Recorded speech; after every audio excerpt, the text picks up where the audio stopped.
ಕೇಂದ್ರ ಶಿಕ್ಷಣ ಸಚಿವ ಧರ್ಮೇಂದ್ರ ಪ್ರಧಾನ್ ರಾಜೀನಾಮೆ.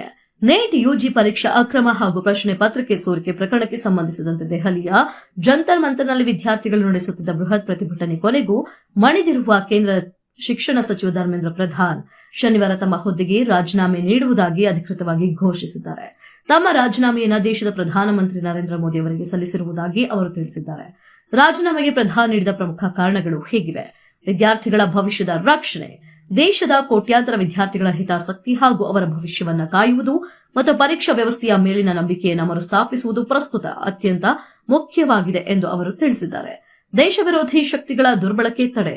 ದೆಹಲಿಯ ಜಂತರ್ ಮಂತರ್ನಲ್ಲಿ ನಡೆಯುತ್ತಿರುವ ಬೃಹತ್ ಯುವಕರ ಹಾಗೂ ವಿದ್ಯಾರ್ಥಿಗಳ ಪ್ರತಿಭಟನೆಯನ್ನ ಕೆಲವು ದೇಶ ವಿರೋಧಿ ಮತ್ತು ಹಿತಾಸಕ್ತಿ ಶಕ್ತಿಗಳು ತಮ್ಮ ರಾಜಕೀಯ ಲಾಭಕ್ಕಾಗಿ ದುರ್ಬಳಕೆ ಮಾಡಿಕೊಳ್ಳುವುದನ್ನು ತಡೆಯಲು ಈ ನಿರ್ಧಾರ ಕೈಗೊಂಡಿರುವುದಾಗಿ ಅವರು ಸ್ಪಷ್ಟಪಡಿಸಿದ್ದಾರೆ.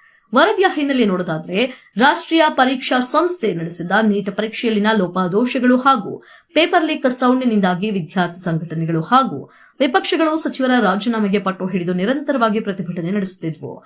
ಇಷ್ಟು ದಿನ ಸರ್ಕಾರವು ರಾಜೀನಾಮೆ ತಳ್ಳಿ ಹಾಕುತ್ತಿದ್ದರೂ ಶನಿವಾರ ನಡೆದ ಮಹತ್ವದ ಬೆಳವಣಿಗೆಯಲ್ಲಿ ಪ್ರಧಾನ್ ಅವರು ರಾಜೀನಾಮೆ ನೀಡಿದ್ದಾರೆ.